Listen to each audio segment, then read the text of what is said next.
ونسلم على رسوله الكريم أما بعد قال رسول الله صلى الله عليه وسلم لو لم تذنبوا لذهب الله بكم ولجاء بكم يذهبون فيستغفرون فيغفر لهم رواہ مسلم او کما قال رسول اللہ صلی اللہ علیہ وسلم۔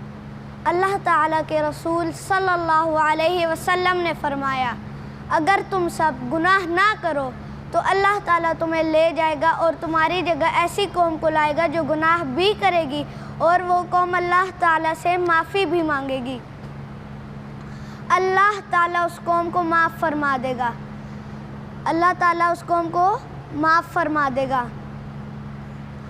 تو اللہ تعالیٰ فرماتے ہیں اگر ہم سب فرشتے بن جائے تو میری مغفرت کا اظہار کب ہوگا؟ تو اس لیے اللہ تعالیٰ ایسی قوم کو لائے گا جو گناہ بھی کرے گی اور وہ قوم اللہ تعالیٰ سے معافی بھی مانگے گی۔ اللہ تعالیٰ اس قوم کو معاف فرما دے گا۔ اللہ تعالیٰ کو یہ بات بہت پسند ہے کہ میرا بندہ اور میری بندی توبہ کر لے۔ توبہ سے بھی گناہ معاف ہوتے ہیں، استغفار سے بھی گناہ معاف ہوتے ہیں۔ دوسرا عمل جس سے گناہ معاف ہوتے ہیں، یہ جو ہم نیک عمل کرتے ہیں اس سے بھی گناہ معاف ہوتے ہیں۔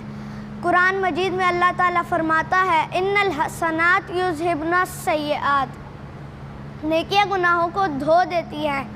جیسے سیلاب آتا ہے تو ساری چیزیں لے جاتا ہے، جب نیکی والا سیلاب آتا ہے، رمضان والا سیلاب آتا ہے تو پچھلے